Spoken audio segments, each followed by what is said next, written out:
یہ کہا کہ جو ہے نا سرکار دو عالم صلی اللہ علیہ وسلم تشریف لا رہے ہیں، ہوا امان الدنیا و سراج اہلھا، کہ وہ دنیا کے لیے امن ہے اور دنیا کے لیے ہدایت کا چراغ۔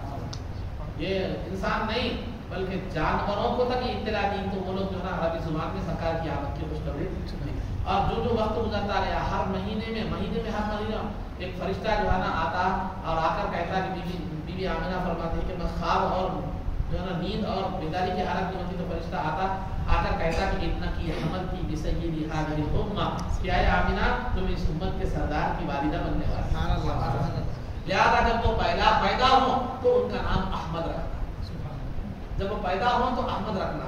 تو یہ جو ہے نا یہ نام وہ فرشتہ ہر اس کو آتا۔ تو لہذا الغرض عزیزان محترم، بی بی آمنہ جب تک سرکار دو عالم صلی اللہ علیہ وسلم کی حاملہ تھی، جب کسی پتھر پر جو ہے نا قدم رکھتی تو پتھر نرم پڑ جایا، سبحان اللہ، کسی سوکھے درخت کے نیچے اگر بیٹھ جاتی تو جو ہے نا وہ درخت ہرا ہو جاتا۔ اگر اس کو آپ محبت کی نظر سے دیکھیں تو بعید بات نہیں ہے، لیکن اگر مادیت کی نظر سے دیکھیں تو میں آپ کو بتلاتا چلوں، موسیٰ علیہ السلام کا جو جادوگر تھا، موسیٰ علیہ السلام کے زمانے میں جو جادوگر تھا سامری، جو ولد الزنا تھا، اس کی پرورش جبریل علیہ السلام نے کی تھی۔ تو جبریل علیہ السلام جب اس کے پاس دودھ وغیرہ پلانے کے لیے آتے تو جبریل کا گھوڑا جہاں قدم رکھتا تھا وہاں ہریالی اگتی تھی۔ جب جبریل کے گھوڑے کے قدم میں یہ تاثیر ہے کہ وہ قدم رکھے تو ہریالی اگ جائے ایک فرشتے کی نسبت سے، تو پھر یہ تو سرکار کی والدہ، سرکار کی حاملہ ہیں۔ اگر کسی سوکھے درخت کے نیچے بیٹھ جائے اور اگر وہ جو ہے نا درخت ہرا ہو جائے تو یہ کوئی بڑی بات نہیں ہے۔ محبت اور عقیدت کی نظر سے دیکھیں تو اس میں کوئی دوری نظر نہیں آتی۔ اور سرکار کی والدہ محترمہ جب جو ہے نا پانی لینے کے لیے کنویں کو جاتی تو کنویں کا پانی سینکنے کی ضرورت نہیں پڑتی کہ پانی خود بخود اوپر آ جائے، پانی خود بخود جو ہے نا اوپر آ جایا کرتا تھا۔ کیوں؟ اس لیے کہ اللہ رب العزت نے کائنات کی ہر شے کو یہ علم دے دیا کہتے ہیں یہ میرے رسول ہے، یہ میرا محبوب ہے۔ وہاں جا کر وہ یہ نہیں کہتی تھی کہ میں جو ہے نا محمد صلی اللہ علیہ وسلم کی ماں ہوں یا حاملہ ہوں، یہ نہیں، خود بخود پانی جو ہے نا اوپر آ جاتا تھا۔ کل شیء یعلم انی رسول اللہ سوا مرضۃ الجن والانس، ہر چیز جانتی ہے کہ میں اللہ کا رسول ہوں سوائے سرکش انسان اور جن، ان کو وہ سعادت نصیب ہوئی ہے سرکشوں سے۔ تو لہٰذا سرکشوں کو سرکار کی عظمت اور جو ہے نا رسالت کی سعادت نصیب نہیں ہوتی۔ خلاصہ گفتگو یہ ہے کہ بی بی آمنہ آخرکار وہ وقت آ گیا کہ جب جو ہے نا بی بی آمنہ سرکار دو عالم صلی اللہ علیہ وسلم اس دنیا میں تشریف لائے، سرکار کی دنیا میں تشریف لانے کا وقت آ گیا۔ اور سرکار اس دنیا میں جب تشریف لائے تو جو ہے نا روایتیں اس بارے میں مختلف ہے، لیکن جو ہے نا مشہور قول کے مطابق سرکار دو عالم صلی اللہ علیہ وسلم 12 ربیع الاول پیر کے دن 20 اپریل 571 عیسوی کو اس دنیا میں آپ تشریف لائے، صبح صادق کے وقت آپ اس دنیا میں جو ہے تشریف لائے۔ پیر کیا ہے؟ 12 ربیع الاول پیر کے دن، اور جو ہے نا 20 اپریل 571 عیسوی صبح صادق کے وقت، یعنی فجر کے وقت جو شروع ہوتا ہے، جب اندھیرا تاریکی جا رہی تھی، صبح کا نور آ رہا تھا، اس وقت سرکار پیدا ہوئے، جو اس بات کی علامت تھی کہ کفر کی تاریکی ختم ہونے والی ہے اور ہدایت کا نور، ایک نیا سویرا طلوع ہونے والا ہے انسانیت کے لیے۔ تو یہ اس بات کی طرف کیا ہے علامت تھی۔ یہ واقعہ، یہ سرکار کی ولادت جو ہے، یہ جو واقعہ فیل جس کا تذکرہ قرآن کریم میں ہے کہ الم تری کیف فعل ربک باصحاب الفیل، یمن کا بادشاہ کعبۃ اللہ کو اٹھانے کے لیے آیا تھا، جو وہ واقعہ پیش آیا، وہ واقعے کے 55 دن بعد رسول پاک صلی اللہ علیہ وسلم اس دنیا میں تشریف لائے۔ اب وہ واقعہ بھی جو ہے نا وہ ایک تفصیلی واقعہ ہے، وہ بھی کہ جو ہے نا وہ واقعہ یمن کا جو بادشاہ تھا اس کا نام ابرہا تھا۔ ابرہا اس نے دیکھا کہ کعبۃ اللہ کو جو ہے نا لوگ کثرت سے طواف کے لیے آتے ہیں اور کثرت سے جو ہے نا اس کے لیے آتے ہیں، تو کیا کیا میں بھی ایک کعبہ بناؤں گا جو اس سے خوبصورت ہوگا اور وہ اس کی چمک اس سے زیادہ ہوگی، تو لہٰذا یہ پرانے کعبے کو چھوڑ کر لوگ جو ہے نا میرے کعبے کو آ جائیں گے، میں لوگوں کو ڈیوائڈ کر دوں گا۔ جیسا کہ آج کل ہمارے مسلمانوں میں بھی ایک مزاج بنتا جا رہا ہے، اگر کسی مسجد میں اپنا زور نہ چلے تو بازو میں مسجد بنا دو اور مسلمانوں کو ڈیوائڈ کر دو، یہ ایک مزاج ہمارے پاس جو ہے نا بنتا جا رہا ہے۔ تو اسی طرح جو ہے نا یہ مزاج اچھا مزاج نہیں ہوتا، تو لہٰذا خلاصہ علم تو جو ہے نا قرآن کریم میں بتایا ہے، آگے آپ کو آئندہ میں بتاؤں گا سیرت میں، جو مسجد اس غرض سے بنائی جاتی ہے کہ مسلمانوں میں تفریق کی جائے اور مسلمانوں میں جو ہے نا وہ کی جائے، کیا ہے، تفرقہ ڈال جائے، وہ مسجد زرار کا حکم رکھتی ہے جو منافقین نے تیار کی تھی، جس کو سرکار نے ڈھانے کا حکم دیا. وہ آگے سیرت میں آپ کے آگے انشاءاللہ آئے گا. تو بہرحال تو مسلمانوں میں تفرقہ اور ڈیوائڈ کرنے کے لیے جو مسجد بنائی جاتی ہے. تو خیر بہرحال عزیزان محترم، تو اس نے جو ہے نا ایک خوبصورت کعبہ بنایا صنعاء، یہ یمن کا جو ہے نا ایک کیپٹل سٹی تھا صنعاء. تو اس نے وہاں خوبصورت کعبے کی شکل بنائی اور بڑا چکا چوند بڑا خوبصورت بنایا. تب اس کا مطلب یہ تھا تو عیسائی تو یہاں آئیں گے ہی آئیں گے، لیکن عرب کے لوگ جو کعبۃ اللہ کو جا رہے ہیں وہ اس کی جو ہے نا چمک دھمک کو دیکھ کر کیا ہے معلوم ہے یہاں آ جائے. جیسا بعض لوگوں کا مزاج ہوتا ہے، بعض کثرت کو دیکھ کر میجورٹی کو دیکھ کر ڈھل جاتے ہیں، غلط صحیح نہیں دیکھتے. بعض لوگ جہاں چمک زیادہ ہے کہ وہاں دیکھ کر جو ہے نا، جیسا ہمارے پاس آج کل اکثر جو ہے نا اچھا زرخ برف لباس پہن کے اچھا شمامہ ہرا لباس پہن جائے تو ارے حضرت بہت بڑی ہستی ہو گئی، دڑ کے خاتوں میں گر جاتے ہیں، جبکہ اس کو حقیقت میں کلمہ پڑھنے میں نہیں آتا، وہ گانا ماسٹر رہتا ہے. تو بہرحال یہ جو ہے نا یہ الگ بات ہے. خلاصہ گفتگو تو حقیقت پسند ہونا چاہیے آدمی کو کبھی بھی. کعبۃ اللہ اللہ کا گھر ہے، یہ حقیقت پسندی تھی، لیکن یہ ظاہری چمک تھی. تو بہرحال نتیجہ کیا ہوا وہ بھی بتاتا ہوں آپ کو. عرب اس کے بارے میں دو روایتیں ہیں. ایک روایت یہ کہ عرب کا کوئی آدمی جا کر اس میں غلاظت کر دیا، فارغ ہو گیا، ایک روایت یہ ہے. اور دوسری روایت یہ ہے کہ عرب کے کچھ لوگ وہاں پر جا کر جو ہے نا پکانے کے لیے چولہا جلا رہے تھے، تو وہ چنگاری اڑ کر وہ کعبے کو جو بنایا تھا اس کو لگ گئی، پورا جل کے راکھ ہو گیا. تو اس کے اندر آپ کعبۃ اللہ کو ڈھانے کا انتخابی جذبہ پیدا ہوا، بڑا لشکر لے کر کیا کیا وہ کعبۃ اللہ کی طرف جو ہے نا آ کر کعبے کو ڈھانے کے لیے آیا. آتے آتے وہ جو بھی اس کے مقابلے میں آ رہے تھے ان کو سب کو ختم کرتا ہوا جا رہا تھا عرب کے لوگوں کو. اور جب آیا تو عرب کے کعبۃ اللہ کے اطراف ادھر ادھر جو عرب کے لوگوں کے مکے کے لوگوں کے جانور تھے وہ جانور چرتے تھے، پورے جانوروں پر بھی قبضہ کر لیا. خود عبد المطلب کے 200 اونٹ تھے اس پہ بھی قبضہ کر لیا، عبد المطلب کے 200 اونٹ پر بھی قبضہ کر لیا. اس کے بعد کیا کرا، کعبے کو ڈھانے کے ارادے سے آیا، بہت بڑا لشکر لے کر آیا تھا. تو لہٰذا حضرت عبد المطلب کیا کیے معلوم ہے، کعبہ لوگ جب آ کے آپ سے کہے کہ اس لشکر کا کیا کریں، یہ لوگ جب حملہ کرنے والے ہیں کیا کریں، تو عبد المطلب نے کہا، بڑے اطمینان سے کہا، کعبۃ اللہ کو کوئی نہیں گرا سکتا، اللہ اس کا محافظ ہے، اس میں فکر کرنے کی ضرورت نہیں ہے. تو لہٰذا عبد المطلب گئے اس کے پاس، وہ ابرہا کے پاس گئے. تو ابرہا کے پاس جانے کے بعد عبد المطلب کے چہرے کی وجاہت اور روب اور جو ہے نا جلال کو دیکھ کر وہ بڑا متاثر ہوا. اپنے مقام سے، اپنے مسند سے، اپنے تخت سے اتر کر نیچے آیا اور آن کے برابر بیٹھ کر پوچھا کہ کیا بات، بڑی عزت احترام تقریم کیا. تو اس کے بعد جو ہے نا پوچھا کیا بات ہے. تو انہوں نے کہا کہ جو ہے نا میرے اونٹ اور میرے جو ہے نا لوگوں کے جو ہے نا اونٹ آپ نے جو ہے نا قبضہ کر لیے ہیں، لہٰذا ہمیں ہمارے اونٹ واپس دے دو. تو مذاق اڑاتے ہوئے کہا، ارے میں تو آپ کے تعلق سے بہت سنا تھا، بہت بڑی ہستی ہے، آپ خالی معمولی مطالبہ اونٹ کا مطالبہ لے کر آ گئے، چھوٹی سی چیز کے لیے آپ آ گئے، میں تو آپ کو بہت بڑا سمجھتا تھا. تو عبد المطلب نے بڑا پیارا جواب دیا، انا رب الابل وللبیت رب یمنعہ، میں اونٹوں کا مالک ہوں، ان کی حفاظت کرنا میرا کام، کعبۃ اللہ کا مالک اس کی حفاظت کرنا. سبحان اللہ.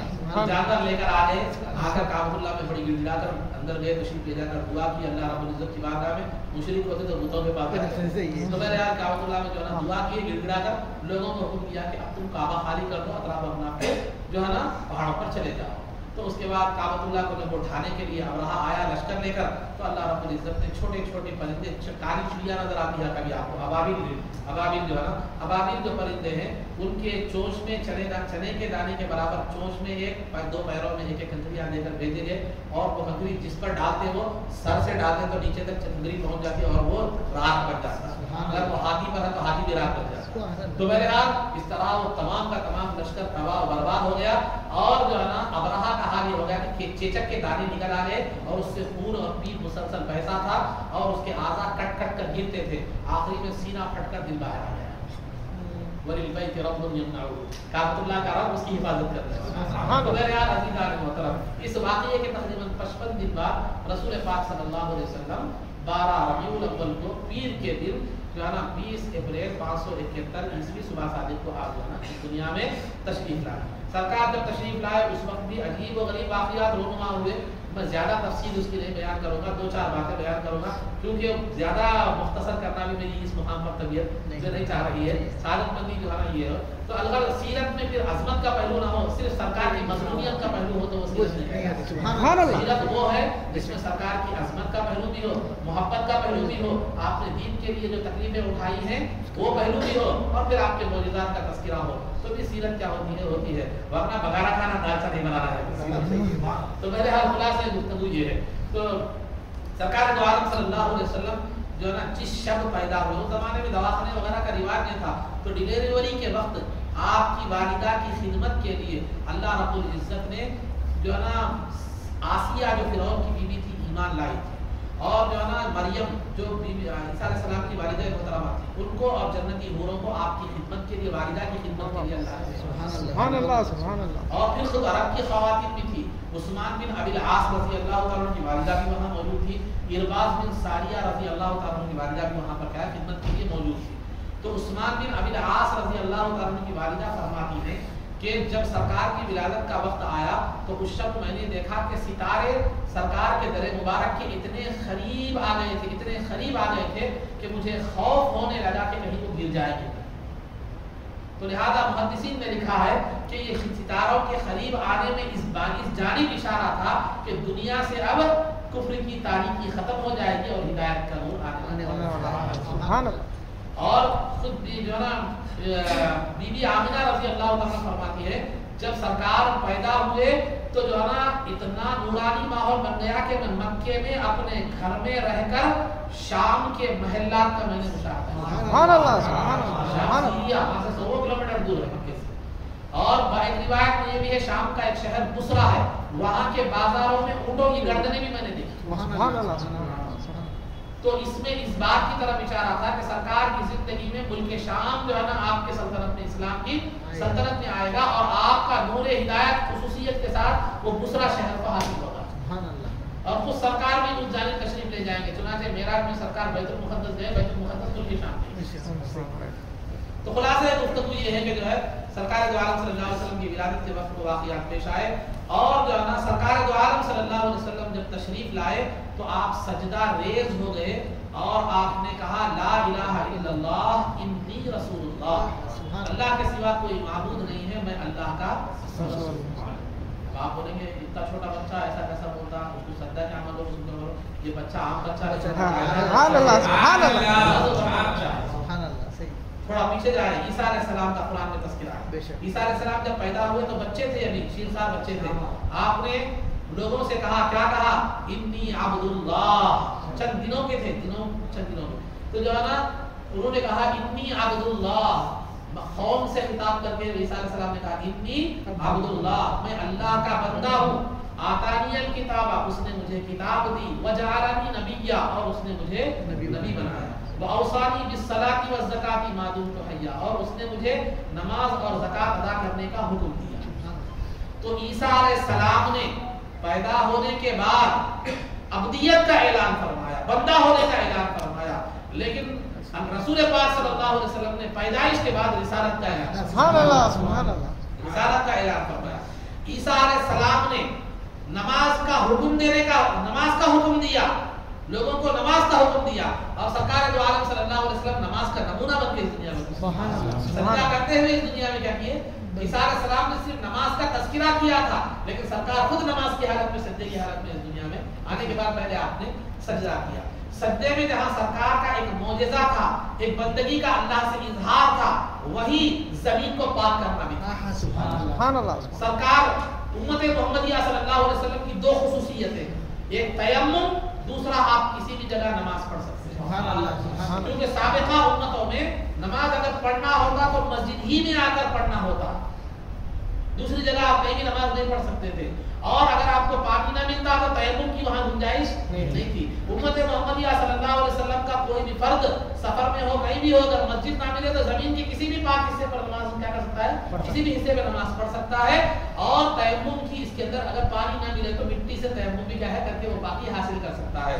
تو پوری زمین کو وجعلت لی الارض کلھا طہورا، کہ پوری کی پوری زمین میرے لیے پاک بنا دی گئی، یا مسجدہ سجدہ گاہ بنا دی گئی۔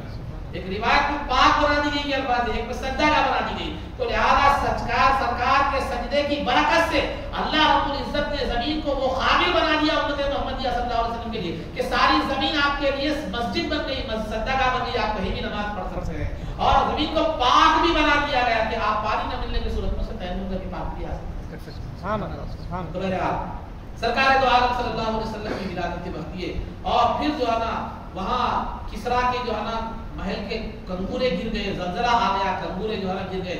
کسرا ایران کی حکومت جب اس وقت سپر پاور مانی جاتی تھی، اور فارس میں جو ہے نا ایک فارس کی جو لوگ مجوسی تھے، مجوسی یعنی آگ کی پوجا کرنے والے، وہ آتش کدا جس میں آگ جلائی جاتی ہے، تو وہ آگ جلا کر 1000 سال سے وہ آتش کدے کو جلائے رکھ رہے تھے، کبھی 1000 سال سے وہ آتش کدا نہیں بجھا تھا، لیکن سرکار کی ولادت کے ساتھ ہی وہ آتش کدا بجھ گیا۔ جو ہے نا 14 کنگورے کسرا کے محل کے گر گئے، اور جو ہے نا یہ عرب میں ایک نہر تھی ساوا، جہاں پر مشرکانہ پوجا پاٹ، مشرکانہ اعمال کیے جاتے تھے، وہ نہر سوکھ گئی۔ اور ایک سماوا نامی نہر تھی، وہ نہر کیا ہو گئی؟ سوکھی ہوئی تھی، جاری ہو گئی، سوکھی ہوئی تھی، جاری ہو گئی۔ سرکار کی تشریف آوری سے پہلے کیا کرتے تھے؟ شیاطین آسمان پر جاتے تھے اور فرشتوں کی باتیں سن کر آ کر جو ہے نا جادوگروں کو سناتے تھے، جادوگر اس میں مرچ مسالہ لگا کر لوگوں کو بیان کرتے تھے، لیکن سرکار کی ولادت کے ساتھ ساتھ آسمان کی سیکورٹی بڑھا دی گئی، اور شیطان سننے کے لیے جاتا تو اس کو آگ کا ڈلہ پھینک کر مارا جاتا اور وہ نامراد ہو کر واپس آتا۔ اور آج ہماری یہ سوچ ہے کہ وہ گرتے وقت جو ہے نا منت مانے تو کہا کہ پوری ہوئی ہوئی ہے، یہ غیر مسلموں کا عقیدہ ہے، ٹھیک ہے، وہ شیطان خود نامراد ہو کر آ رہا ہے، آپ کی مراد۔ تو بہرحال تو خلاصہ گفتگو یہ کہ آسمان محفوظ کر دیا گیا، شیاطین کی آمد کو بند کر دیا گیا، اور اگر وہ آتے فاتبعہ شہاب ثاقب کہتا ہے قرآن، اگر وہ سننے کے لیے جاتا تو جو ہے نا شاید وہ انگار کا ڈلہ جو ہے نا اس کو پھینک کر مارا جاتا۔ تو بہرحال سرکار کی ولادت کے جو ہے نا یہ واقعات تھے، سرکار کی ولادت کے وقت یہ چیزیں جو ہے نا رونما ہوئی۔ تو سرکار کی ولادت مبارکہ سے قبل کے حالات اور ولادت کے وقت کے حالات کے بیان کیے گئے۔ آخر میں خلاصے کے طور پر میں آپ کے سامنے یہ بات رکھتا ہوں کہ سرکار دو عالم صلی اللہ علیہ وسلم کے والد گرامی کا نام عبداللہ تھا، والدہ کا نام جو ہے نا بی بی آمنہ رضی اللہ تعالیٰ عنہ تھا۔ یہ دونوں بھی توحید پر قائم تھے، کافر مشرک نہیں تھے۔ اور پھر آپ کے دادا کا نام عبد المطلب تھا، اور آپ کی دادی کا نام فاطمہ تھا، اور آپ کے نانا کا نام وہب تھا، اور آپ کی نانی کا نام برہ تھا۔ یہ آپ کی گفتگو کا جو ہے نا یہ خلاصہ ہے، یہ یاد رکھیے، اس کے ساتھ تفصیل ذہن میں رکھ لیں تو زیادہ آپ کے لیے بہت بہتر ہوگا۔ اللہ رب العزت سے دعا ہے کہ پروردگار عالم ہمیں سرکار کے علوم و فیوز سے بہرور فرما، آپ کے نقش قدم پر چلنے کی توفیق عطا فرما۔ اے اللہ اس جو ہے نا بیان میں اگر کوئی نامناسب الفاظ اور کوتاہی اگر ہو گئی ہے تو مولا خود بدنم سے معاف فرما۔ اے اللہ عزت و عافیت کی زندگی دے اور ایمان پر ہمارا خاتمہ فرما، قبر میں دیدار مصطفیٰ سے بہرور فرما، سرکار دو عالم صلی اللہ علیہ وسلم کے قدموں میں ہمارا حشر فرما، آپ کی شفاعت عظمیٰ سے ہم کو بہرور فرما، آپ کے دست مبارک سے جامع کوثر پینا نصیب فرما، جنت میں آپ کی غلامی معیت و رفاقت نصیب فرما۔ صلی اللہ تعالی وسلم علی خیر خلقہ سیدنا محمد و آلہ و صحبہ اجمعین برحمتک یا ارحم الراحمین۔ الحمد للہ۔